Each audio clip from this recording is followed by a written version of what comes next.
Good afternoon, ladies and gentlemen. Welcome to another weekly Wednesday webinar. We're back again on behalf of SCA New South Wales, bringing to you today an understanding of the SCA Professional Standards Scheme.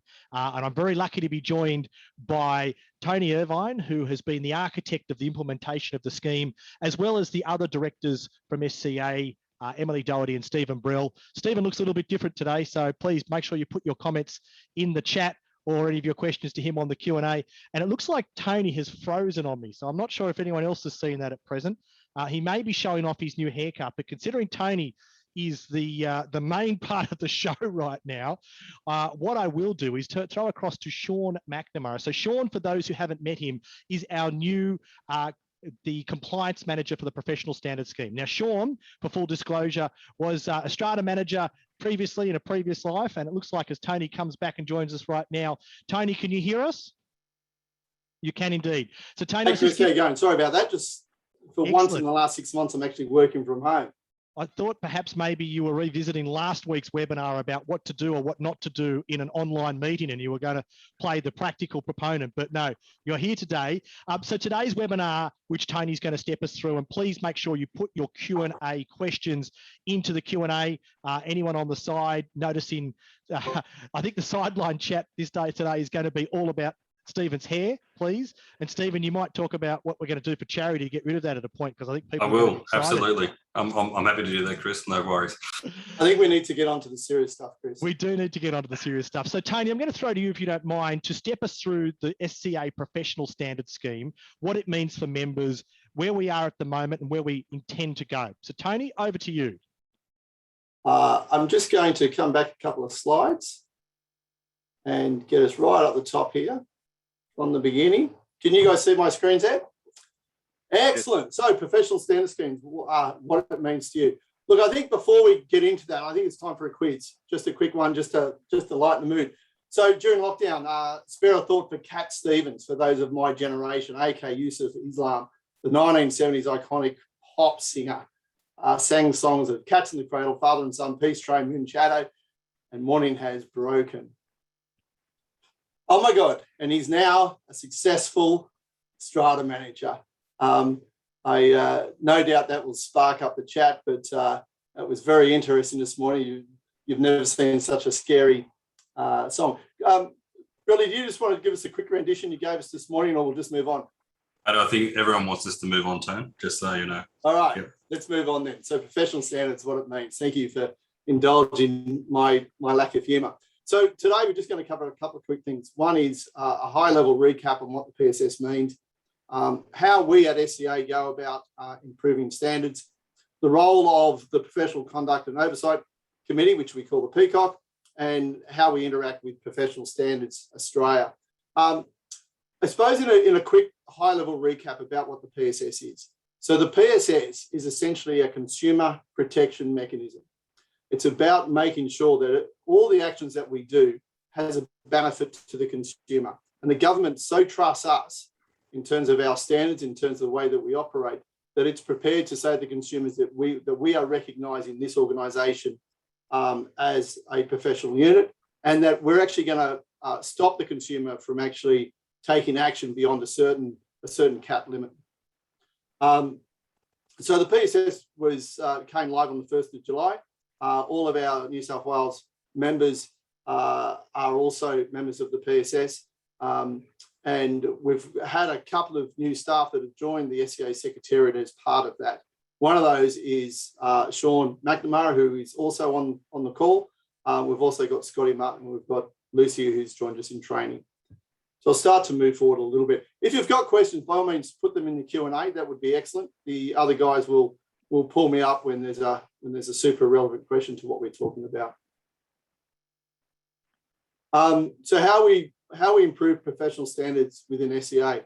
I suppose we do it two ways. One is being proactive, and part of that is the Professional Conduct and Oversight Committee goes through the identification and the analysis of areas where there is systemic professional improvements that can be made.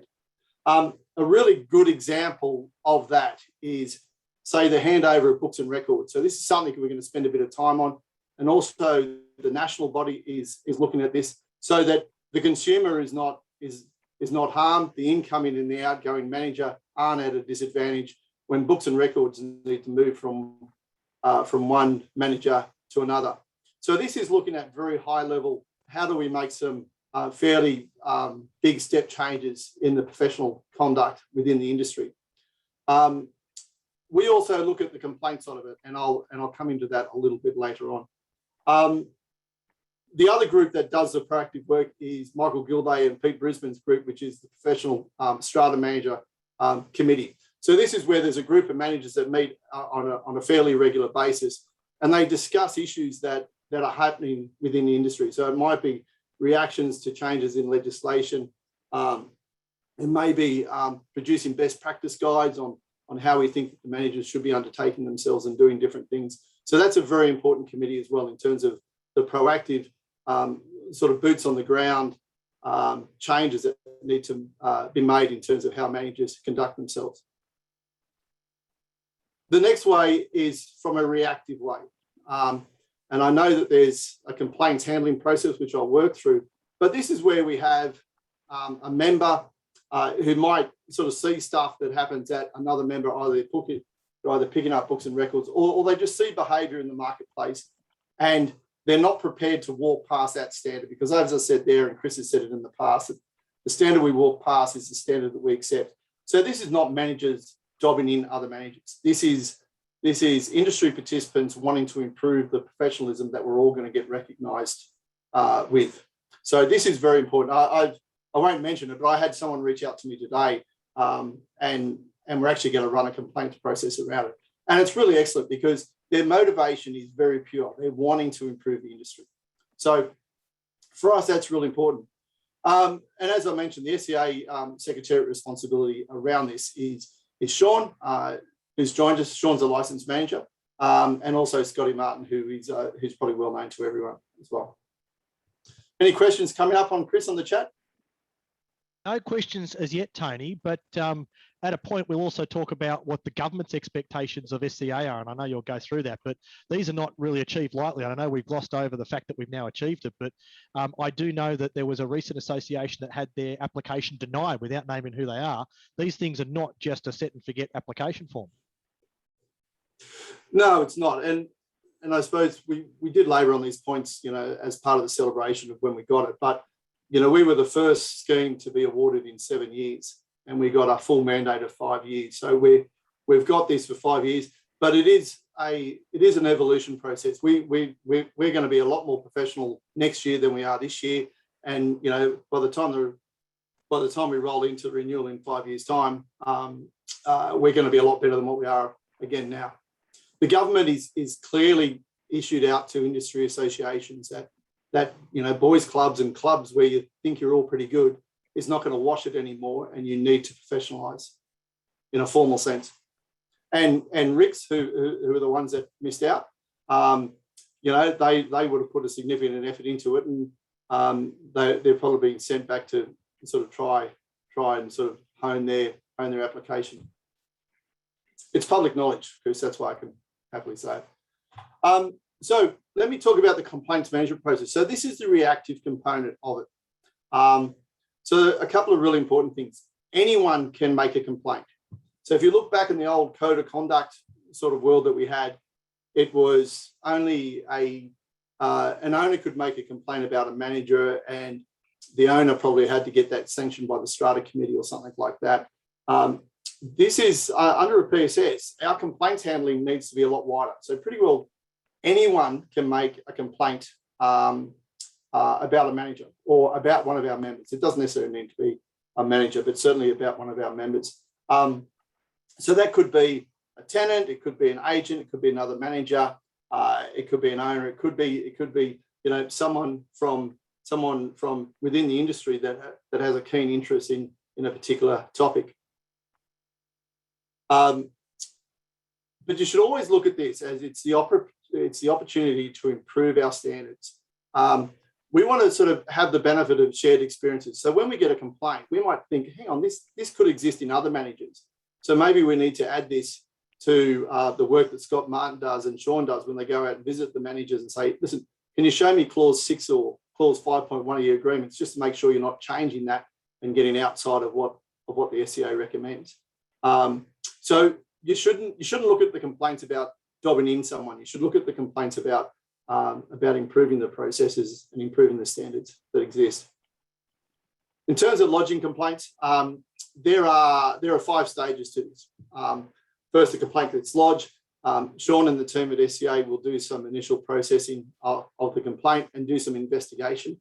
I think the vast majority of complaints that we get are probably, I would say that they're not vexatious, but they might just be service related or something like that.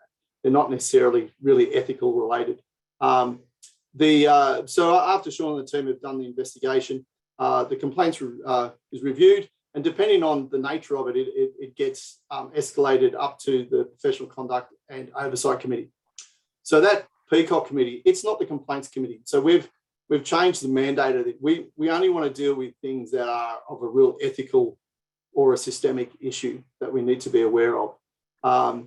It's not about, did you respond or did you send the minutes within 14 days or something like that. That's not the stuff that we're dealing with. The logical outcomes of a complaint, a lot of the times they're going to be dismissed.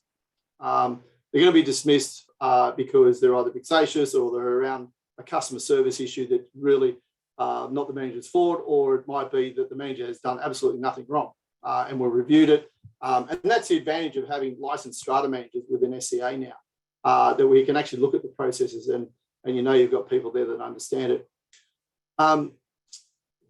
The very next likely outcome is training and education. So the manager might have a process that's a bit flawed, or they may not have followed their own processes, or they might need to just be educated in terms of the manager may not have spoken the right way or used the right language or got beyond their scope of expertise. We may ask them to change their processes or to have a look at their processes and to look at their procedures or maybe follow a best practice guide that the Strata manager chapter has produced.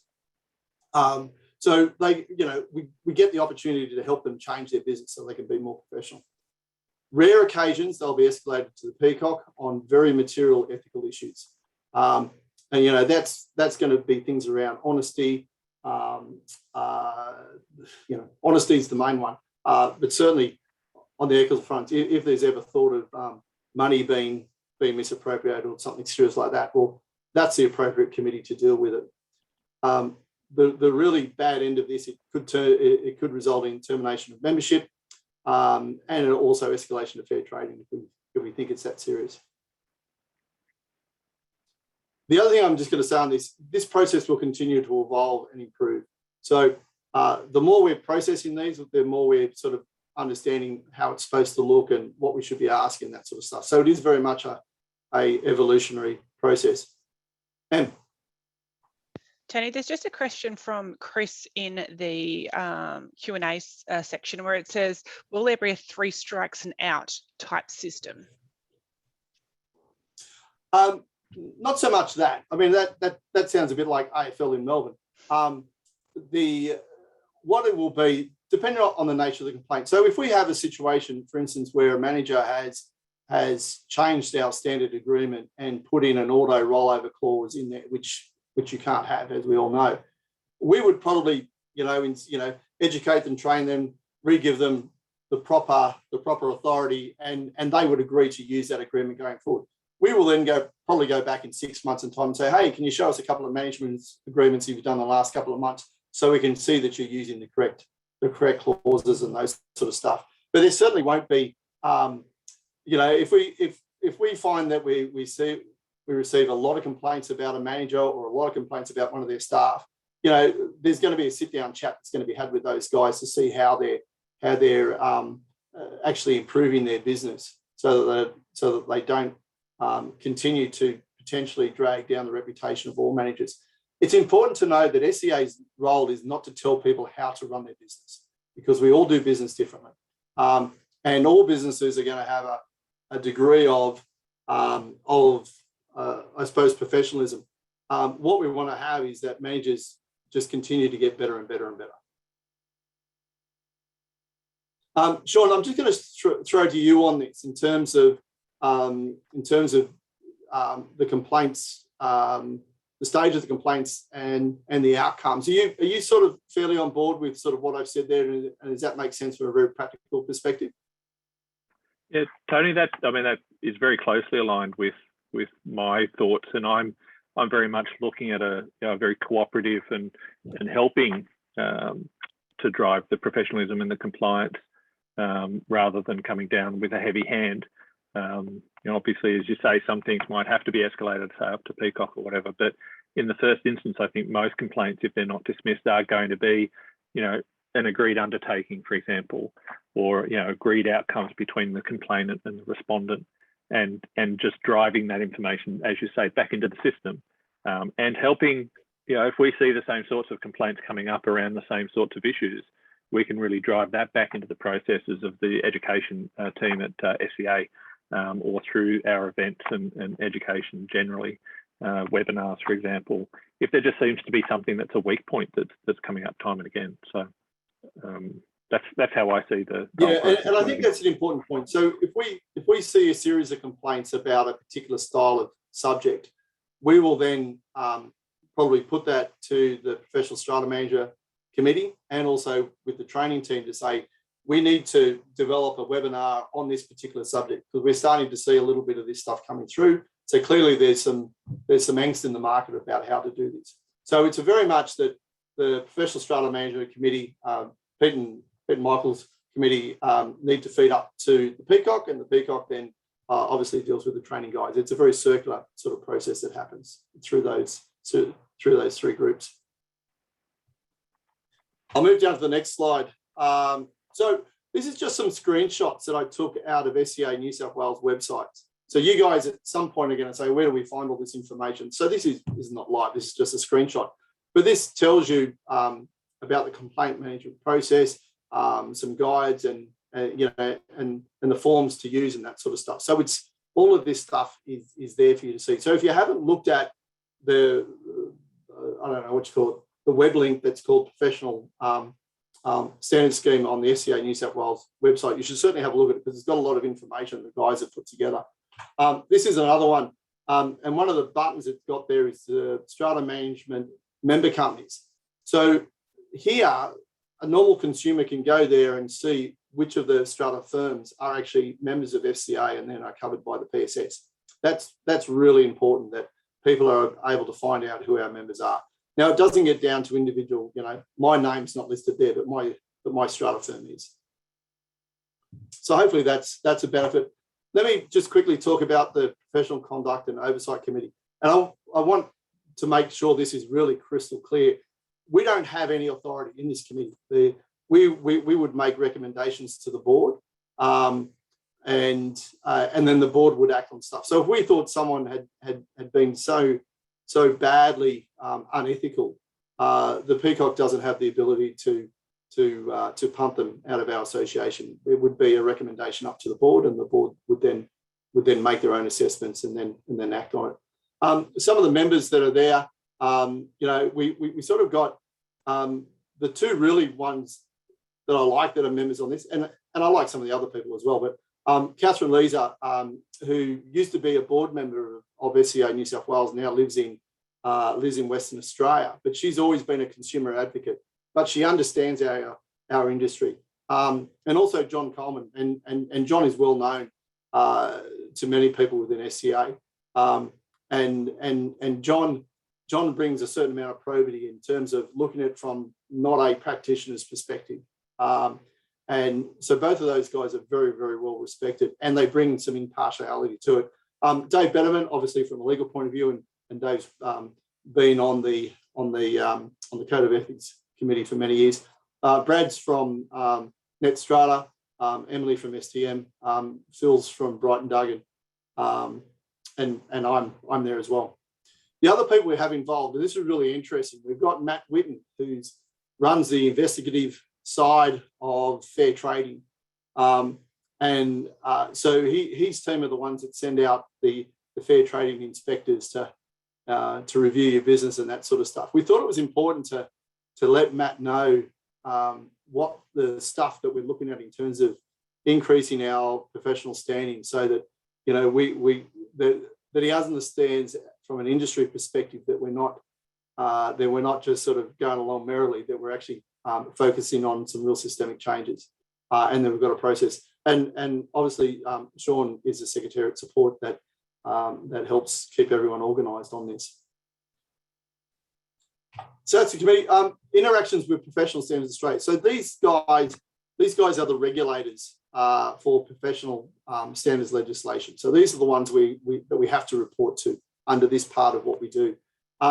We've got a very strong strategic engagement with them. They seem to love chatting to us about standards and how they can improve their application process and sort of standards and issues they're seeing with other associations, and sharing our experiences with other associations as well. So it's quite good. I'm sitting on a panel in a couple of weeks where they're absolutely focused on the consumer and how we can continue to improve that. And it's a mixed panel. I think it's got some guys from OC in there as well. So it'll be a fun chat for us all.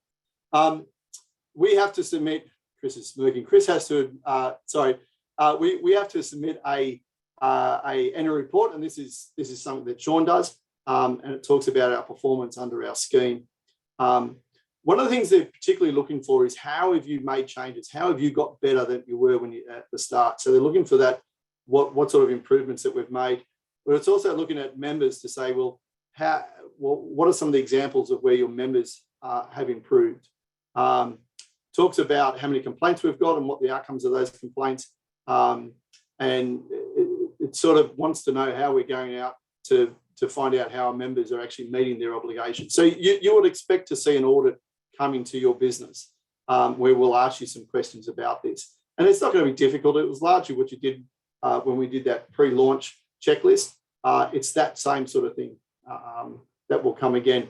One of the questions we're going to ask is if you've had any PI claims, professional indemnity claims in the year, and how did your business change as a result of that PI claim? Like, did you put a new procedure in place or something like that?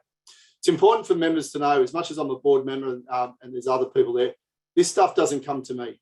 This sits at the Secretariat level. There needs to be that Chinese wall that exists. So anything that happens about your business is not stuff that I see, and it's not stuff that the board sees.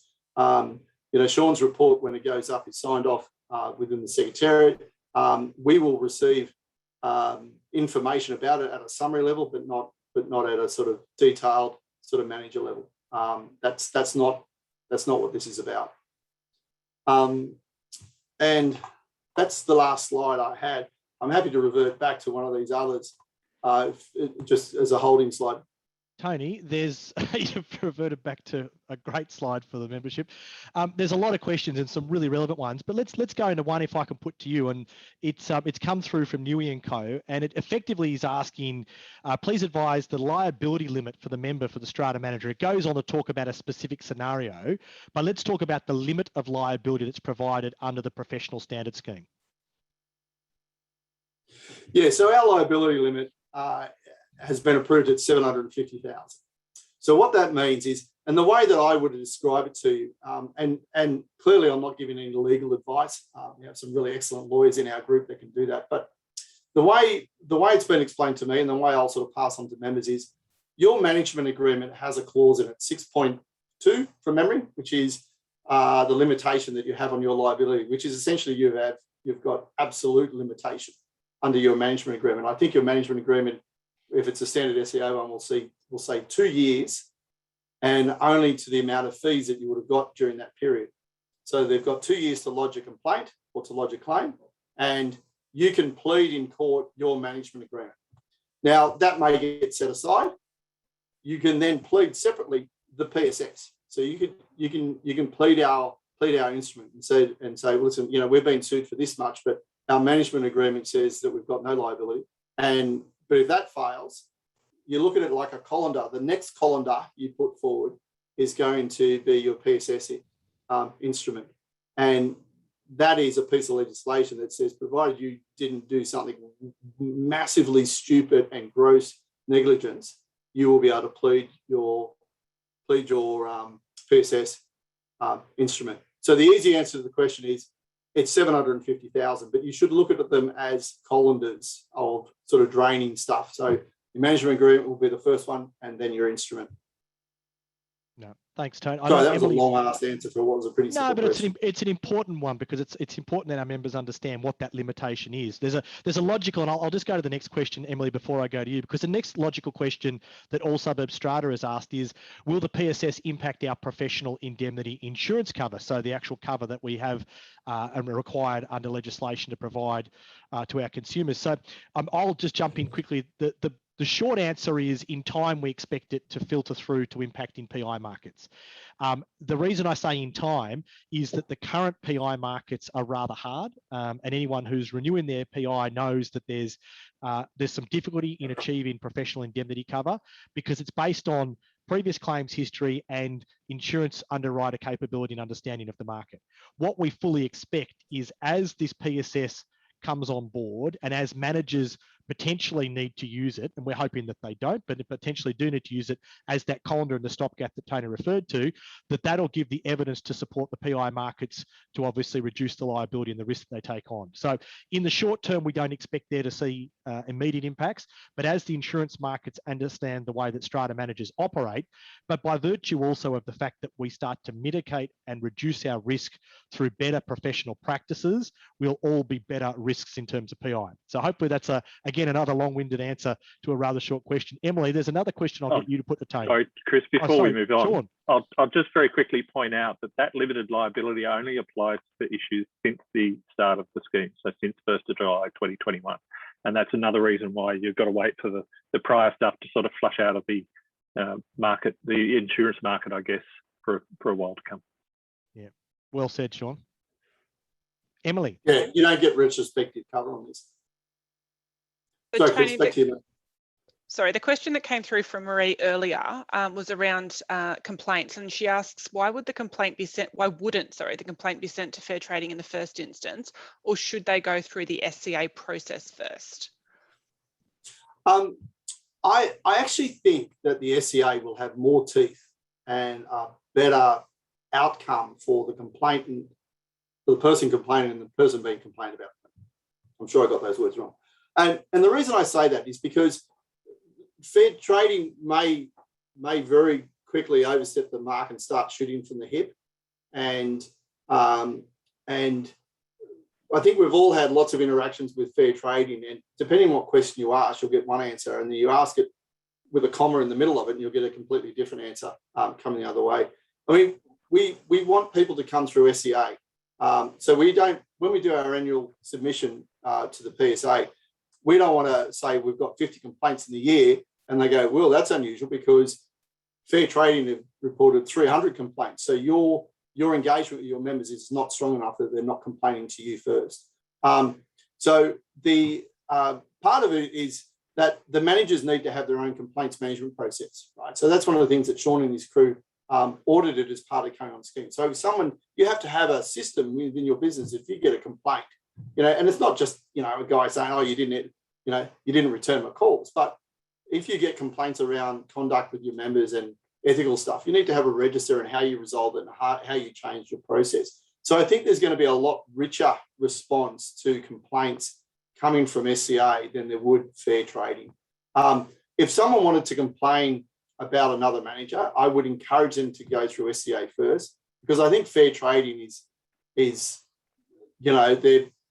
they'll be weaker than us in their response. Tony, and unpredictable.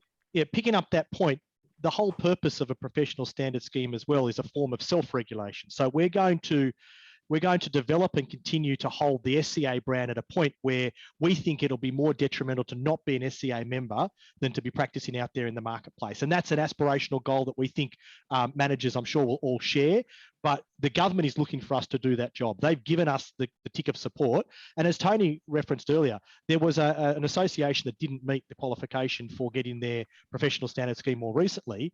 And anyone who's been watching the media recently will see the building commissioner outright calling on other associations to become a professional scheme. So this is not something that's going away. And in fact, if you haven't become a professional association, there'll be serious concerns around your viability or what your purpose is. Well, and I think also your relevance in government and your ability to have a voice at the table. You'll probably just be isolated down to a noisy interest group, and that's about it. Some great questions. Some of these questions that are coming in are great. I've seen one of the things you saw on that slide is the logo that we created for Professional Strata Manager. If you don't have that on your signature, on your email signature, and your levy letterhead and that sort of stuff, you're probably losing a real marketing opportunity or a talking point to people to say, well, what does this mean? We do want to differentiate in the marketplace. If you've got a competitor that's not a member of SCA, you want to be able to show you've got that sort of badge that says, listen, we're held to a lot higher standard. Emily or Stephen, you've got the next question. There's some really great ones that we'll put to Tony and to Sean. Yeah, no, absolutely. There's one here, Tony, which I'm going to throw to you, which you may or may not know the answer to, but it's coming from Damien, and he says, is the $750,000 limit capped for damages only, or does it include defence costs as well? And I will preface this by saying you did say earlier that you're not a lawyer. So, I'm not a lawyer, and the reality is that when we made our application for this for the PSS, the data we went back 10 years worth of PI claims and PI claims made and PI claims paid, and the average claim is about 200 grand. Or sorry, the highest claim is about 200 grand that comes through. We as an industry don't get that many PI claims, and I know some firms will experience different things. I've been lucky enough not to have any, but the bigger firms would certainly have them. But as an industry, we don't get sued that often, and that's what the data showed. Do I think there's scope for that 750 to come down at the 5 years review? Well, if we don't have claims, I think we would probably argue that point. In terms of what does it cover, it's a pled instrument that says the maximum damages is 750. In terms of defence costs and that sort of stuff, unsure. I'm happy to take it offline and come back. I think there's some technical aspects to that, but it's a total liability regardless of whether it's an actual breach and the like. But we'll probably come back, Damien, to you offline about that one, because I think we probably have to review the instrument itself. There's some really great questions here actually coming through. Stephen, I'll just keep you to throw another one to Tony about the commercial motivation one. Sure, absolutely. And I'll have a stab at this first. So the question from Domenico is, what is to stop complaints between strata companies being commercially motivated? I guess the short answer to that is nothing. If you have a vexatious strata manager who's out there just to complain against the competitor for whatever reason, there's nothing that can stop that. However, I have the utmost confidence in the peacock and the system that the process will actually weed out. And as Tony said earlier, where you have vexatious claims or, that sort of thing, that's what the role of the peacock and the secretariat will be, is to actually weed those out. And I think where you do get a serial complainant, the peacock and the secretariat will go back and say, hey, look, you're probably, doing this for ill-motivated reasons and not to try and actually improve the professionalism of strata managers. Em, I'm actually interested to hear your thoughts on that one, because you're nodding along with what I'm saying. Yeah, I am. And the only reason I'm nodding is because I guess I liken it to the process through fair trading, where if an owner receives an arrears letter or an arrears notice fee that they don't want to pay and where we don't like to remove it, or there's a valid reason why we wouldn't, that would create a complaint through fair trading that we then need to sort of work through as strata managers.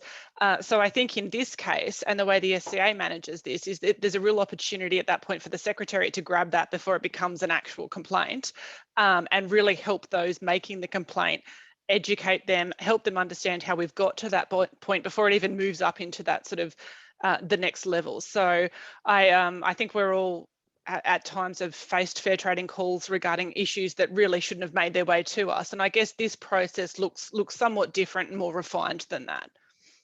Can I just jump in? And I also think if we've got a manager that's complaining about other managers and being vexatious and being and what we think would be commercially motivated, we will tell them to pull their head in and to stop throwing rocks. Unless you're perfect, stop throwing rocks. And yeah, I think that's the polite term, isn't it, Sean? I'd say to tell them to pull their head in. That's the polite way. Tony, can I just reinforce that? Because I think one of the elephants in the room that I've had feedback from members is, does this provide another channel for complainants to try and make a complaint against you, particularly if we're advertising it?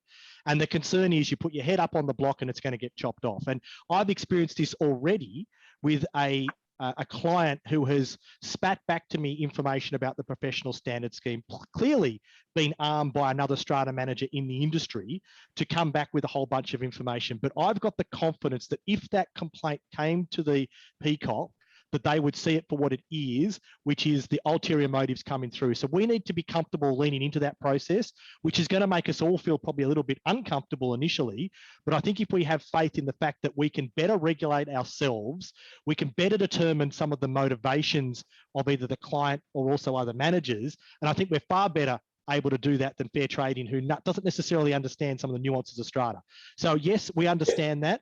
Putting our heads up there, as you said, Tony, is going to probably promote a little bit more critique, but I think we need to have confidence in the system. Yeah, and I also think that as an industry, I mean, I know a lot of people on the call, and you know, we're not all so arrogant that we think that we can't improve our business. And I often say to my crew, you know, you only get better by making mistakes. So if you're not making mistakes, you're either the world's most perfect human being that God ever put breath into. All these areas for to develop. So I don't sort of mind. I mean, I know my business is not perfect, and it won't surprise me, you know, to get complaints about my business, and I see that as an opportunity to get better. So don't think because I was, what did you say, the architect? I don't know about that. But just because I've sort of had a role in this, that doesn't mean that I think my business is any more professional than anyone else's. In fact, when I did the pre-launch survey, I think I was about a 60% score, which is about the average for everyone. So I actually got a lot out of that process in itself. Thanks, Tone. Emily, there's a great question here from Nathan. Do you want to put that? Yes, so we touched on it a little bit earlier. The question is around the professional strata manager logo. So at the moment, if I can give some context, anyone who is an SCA member should be using that professional strata manager logo. Nathan's question, and this is, I guess, for Tony and Sean, has there been any thought sometime into the future regarding an approval process to be able to use that logo? So to ensure that whoever's using that logo is using the appropriate agreements, compliant agendas, minutes, etc. Yeah, so before we, I mean, the bit I didn't have in our presentation is how we get new members and how we go through a screening process. So Sean and Scott Martin have a very rigorous process to pre-qualify people who are applying to be members. It's not a ticket in the bottom of the cornflake packet. They need to go through significant hurdles. And the other part of that is, and the final part is, once that they've sort of met all the hurdles that Sean puts up, and they're significant hurdles, the New South Wales board has to approve every new member. So that's every new strata member, every new individual as well as corporate, and every supplier member has to be approved by the board. And that's about, because, you know, Sean and Scotty know a lot, but they may not know some of the personalities or some of the people that have worked at other businesses. So when it comes through the board as the final filter, we may know some history about a character, and we may dig in a little bit deeper on their bona fide. Yeah, and there's that's a really well way to put it there, Tone. There's a question here from Peter, which I think is a little bit more technical in its nature, and I don't know if it can necessarily be addressed, but the question is, what is the strata manager's role in the handover of building management companies and the building records generated during the tenure of the outgoing building manager? So I'm not sure if that's something necessarily for the professional standard scheme or more I think that's policy. a good question for Brelly. Yeah, it's a really interesting one, because, you know, our role as strata managers, we are the custodians of the owners' corporation's records. And I know, look, generally speaking, most strata managers will have a very good working relationship with the building managers that are on site, and most building managers will be using a variety of different systems that won't necessarily align with their own strata management systems. But in this particular case, I would be suggesting that if there is a change of building manager, it would be incumbent upon the strata manager to try and do what they can to get whatever the relevant records that the building manager has and to facilitate that handover with the incoming building manager. You would hope that process would work a lot like it would, as Tony said at the very opening comments, the transfer of records from one strata management firm to another strata management firm to make sure that all those records are in place. So my advice in that one would be get a checklist together of what the outgoing manager has and making sure that the incoming manager has access to all of those records and everything is facilitated, because at the end of the day, you as a strata manager are the custodian of the records. So that's my advice there. Again, not specifically in relation to professional standards, but I hope that helps. Adrian Carr's got a question that's just popped up. How is the title professional strata manager going to square with the titles of managers permitted under the PSA Act? No, it's Adrian, that's probably a technical. Tony, have you got an answer for that one? It's actually quite an interesting question, because there are different people within fair trading that have got really strong views about how managers call themselves and what sort of titles they have and this sort of stuff. And we've engaged with fair trading and told them about the standard. We've had this logo out in the marketplace now for five months. We've got it hasn't come back to us with anyone having a quirk. I probably suspect that at some point we'll have a fair trading inspector that will say, hang on, how are you calling yourself a professional strata manager when you've only got a COR or something like that? And I think we'll tackle that at the time. I mean, I think fair trading at times can be a bit crazy Ivan with the questions I ask, and I think that will come up at some time in the future. Adrian, I know you've been very active in engaging with fair trading on that topic, but we haven't received any negative press coming back from them yet. But it's a nice segue, if you don't mind, Chris and Kat, that I just talk about CPD. It's a question that was raised to me by one of my mates in the industry who's on the phone and can't be here today. But he said, in terms of, so the CPD, so when you guys are attending these presentations, this counts towards your CPD. So under the PSS, if you're a licensing charge, you've got to do 9 hours extra on top of what the government insists that you do. 6 hours if you're a licensed strata manager, and 3 if you're a COR holder. I'm expecting that the vast majority of members will have way more than that many hours for their CPD. So you should never look at getting CPD for your PSS to be an onerous task.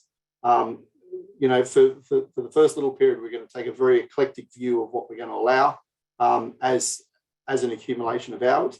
You know, if you have a lawyer, one of our good lawyers or one of our contractors that comes in and does some training with your team, and then you can sort of present to us the training pack, well, that will count. Going to lunch, going for a game of golf with your lawyers is not going to count. But if they come into your office and present something, that will be fine. The points are accumulating within the SCA CRM, which is our points tracker system. So if you'd like to know what number of points you've got, or that you've actually accumulated to date, and we have aligned these dates with the 23rd, Sean, 23rd March. No, 22nd is the end, I think, and 23rd starts. Yep.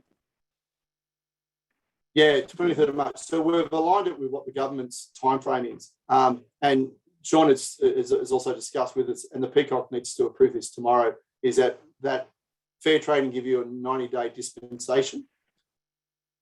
That if you don't have your CPDs done, if you become a licensed manager within 90 days of that 23rd of March, you don't have to do your points for that year.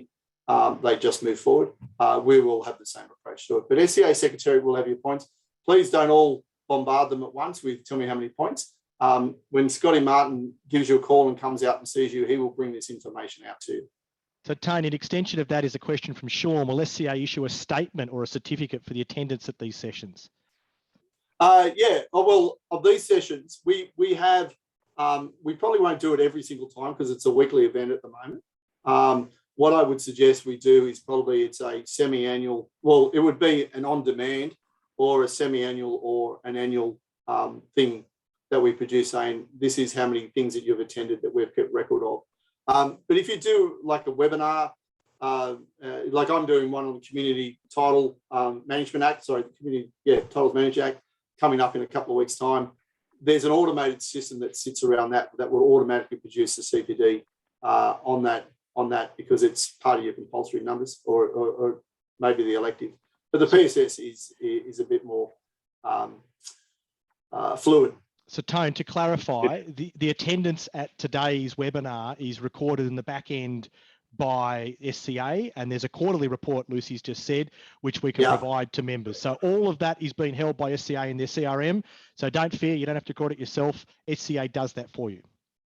Yeah, in fact, a lot of members have told us that one of the advantages they see as being a member of the PSS and SCA is that they can essentially outsource the management of that training and development sort of tracking system. So it's going to get better than what it is at the moment. But I mean, it's great. But one of the things I love about the SCA Secretariat, the way it exists now, is that they're online, so they're actually answering questions for us right now and putting it there so we can see it. So that's really good. Tony, can I ask a quick question regarding CPD that's come up in our business? And that is that we've got a lot of members who we have listed as members of the PSS, but who don't hold a COR or a license and don't intend to get one. So they're strictly that admin back office type role. Are there CPD requirements for them? Is there any training requirements as part of the PSS for that group of people? So there's probably a couple of angles to that question. One is the spirit of the PSS and what exists in the legislation is it's meant to cover all your employees, right? So, but in particular, the employees that will be touching a consumer in New South Wales, it's mandatory, right? That's a given. So that's the first part of it. I would imagine that the vast majority of the PSS CPDs will be essentially free that's coming out to you. And that most managers will want to have their staff sort of doing them just so they can get that investment and get that, essentially free trading, that sort of stuff. Your membership of the PSS is $232 a year, which we're billing quarterly, just so that we can make the cash flow easier on businesses. If you're a member of the CPAs, it's $800, $900, that sort of stuff.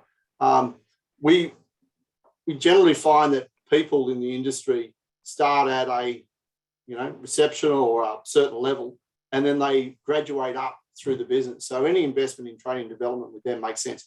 I have all of my staff as members of the PSS. And I would be surprised if too many members didn't have all of their staff as well, because ultimately they're all touching consumers. Now, there may be an argument, that if you outsource it to Bangalore or wherever it's called, where is it? Outsource it to the Philippines and they're talking to customers. I haven't sort of got my head around that yet. But the vision of the PSS is that it is going to be rolled out nationally. So for those guys that run cross-border businesses, or you've got a business in maybe Tweed Heads that you do some Coolangatta stuff, that will that you'll have the same system across all those offices. Tony, one question for clarity. When a complaint is made or lodged, is it against the Strata Management Agency or the individual who's the member of the PSS? It can be both. So so PSS membership is it's a corporate membership, but it's actually an individual membership, and it's your own personal professional standing. So you can't be a member of our PSS without being an SCA New South Wales member. So if your business is not in it, well, then you're not in it. But if your business is in it, then you're captured by it. But I would expect that if a manager is not doing something right, we would ultimately, so if I have one of my strata managers that, has a complaint, I would expect Sean to say to me as the licensee, you've got a training and development challenge here that you need to undertake, and can you tell us how it goes in 30 days? We've got, and I think in the code of ethics it talks about misconduct by an agent can be considered as almost misconduct by the agency because of that whole oversight, training, etc. umbrella position that the company does have over an individual manager. Yeah, there's a great question that Nick has put on the chat here, and it's basically saying, and I think, Tony, I'll put it to you, if there are systemic issues identified through the PSS, so obviously through issues that are raised with us by the membership or by clients, will they go beyond the PSS and become statute, i.e. will SCA take that information and use it to lobby for changes to the Act or the regulation? Yeah, look, and I think that's a really great question. So, but what we've seen is that if you want to put anything in statute, it takes forever, and getting legislation done is not super easy. So Nick, further on that is that having a PSS is about self-regulation and self-governing. So if we come up with a view that says, you know, all your agendas have got to be read, and it makes sense why they go out on red paper and that sort of stuff. We can create that as part of that's part of your code of ethics, that you follow the instructions from SCA saying this is how you need to do it. So we can actually set our own rules on that. Now, changes to the code of ethics it can be dynamic, but they're not something we want to do every single year. They're something that we want to give a lot of deep thought to before we change it, to make sure there's not sort of downstreams. You know, we don't want to introduce a cane toad into our code of ethics, but I'd rather keep government out of it. Some of the states who don't have a licensing are grappling with how do they achieve professional standing, and they're looking at the PSS as a way to do it. And they're also looking at engaging with government to get some sort of government regulation over them. We're trying to steer them away from government regulation and steer them towards self-regulation and having their PSS. So we won't create statutes, but I certainly think that we will create rules of engagement within our membership. Look, it's also important to note for Nick and for others that at present there are a number of recommendations around the statutory law review that are currently being put to Parliament, and ordinarily there'd be a handful of those that are changed as corrections or administrative upgrades. There's 100 fairly significant changes that are likely to be proposed to the Strata Act as part of the Strata law review. A lot of them aligned to the reform agenda for Construct New South Wales and David Chandler, and some more onerous obligations on owners' corporations to maintain their buildings, some around professional conduct of committees and the like. But we expect, as Tony said, for us to be able to be in front of legislation and to regulate and self-regulate where we see issues that can be addressed better by us than by the regulator. The one question that one of our members has here is about, will this be raised at a national level? I think, Tony, you've touched on that. It's certainly our intention to leverage the IP of what we've developed to all the SCAs around the country. We have openly started that dialogue. Tony and myself have presented at the National Convention earlier this year with that very intention. And as at today, I've gone onto the national board with a view to take some of that leveraged experience and apply it nationally. So watch this space is probably a nice way of putting it. There's a question that Suzanne has, which is related to vaccinations, which we might handle at the very end, Suze, as we wrap up. But Steve or Emily, do you want to handle Pete's question?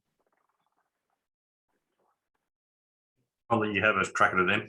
No worries. It's actually a very good comment. So Peter talks about administrative support team members cannot be ignored. There's opportunities for cross-training. It helps prevent silo attitudes, developing and strengthens the agency culture. Look, I fundamentally agree with that. I think a lot of businesses, gone are the days where you hire a receptionist who stays as a receptionist forevermore. You know, we all talk about upskilling our people, about progressing their careers, the opportunity for them to attend sessions, particularly free sessions if they're not yet license holders or don't yet have an ambition to be a license holder. I think the PSS really opens up the opportunity to do that. So in my view, I think Pete's comment is exactly what we need to see and what we need to be working towards as an industry. Yeah, absolutely. And look, I'll second that. And just by saying, some of our best strata managers in our office have come from the administrative ranks. It is an absolute great training ground, much to the chagrin of my general manager when we poach all of her admin staff. However, the admin people are better strata managers in my humble opinion. So yes, I concur wholeheartedly. All said in. And standards are a company-wide obligation, so that's the thing. Steve, I'm going to let you deal with the vaccination questions that have come up, because we've got one from Susan, one from Leo, and I think that will probably bring us to a close with the Q&A. Sure. Yeah, thanks, mate. So Suzanne has got a question here. Says, regarding contractors being vaxxed, if you have a contractor that you use all the time and does not want to get the jab, are we to stop using them? Look, this really comes back to a company by company policy, and we've covered this at many other of our COVID sessions. Largely, I think this is going to be driven by what your clients, dictate to you. Most of us have sort of had a stance that most contractors will be vaccinated or will be hoping to be vaccinated, and most clients will hope that your contractors are vaccinated, and it'll be largely dictated by the market. It's one of those things, as we come out of lockdown and things start to ease, certainly the pressure is coming off us as strata managers to prove, well, that's certainly what we've found in our business, to prove, vaccination status and that sort of thing. And come 1 December, we all know that we can't discriminate in this area anyway. We did say early in the piece when COVID hit that it may be actually a point of difference for a lot of your contractors that they promote that they are vaccinated, which would provide some comfort for your clients and residents and so forth. So you don't have to stop using them, but you may find that your clients dictate that mandate for you. Yeah, I mean, there's an interesting comment that's come through on the chat saying that one of the managers who had a number of contractors who advised they wouldn't be vaccinated quickly changed their tune when they told they weren't getting any work. So, yeah, I think we've dealt with this, I think, in previous webinars, and hopefully people can go through that and the world's changing. But let's close it out with the last word from Tony about the professional standard scheme. I just want to quickly make a point that managers, you've probably got some lingering questions that have come up about this. Look, by all means, tackle into Sean and Scott at SCA. They are really happy to answer your questions. They've got time to do it. They'd love to engage with you on this. If you think there's part of your business you want to improve, reach out and say, listen, I want to improve this section. Have you seen anything that you can share with us and those sort of things? I know a lot of people on the call, if you answer it as well, with my mate Kat Stevens down here. Well said, Tony. You'd sort of just went a bit garbly at the end there, but I think we got the point. I think everyone that's reinforced. Please contact the Secretariat. On that note, I want to thank, obviously, Tony for his presentation, Sean, and welcome him aboard to the Secretariat for his role as PSS Manager. As always, Steve and Emily. I'll close by saying, look in your inbox, particularly licensees in charge and business owners. You would have received the invitation to the convention that's gone out to strata managers this afternoon. We're going to do it on a stage basis because we want to ensure that as many strata managers can attend. The first invites have gone out today. Make sure you put yourself in if you're a licensee in charge or a business principal. Following that, we'll go out to other strata managers. We do want you there. We're the first association to get people back in person. We've got a jam-packed agenda, and I know the Secretariat have worked exceptionally hard to make sure that we can get back face-to-face. So please get on board. See you next time. Tony, team, out. Yep. See you guys.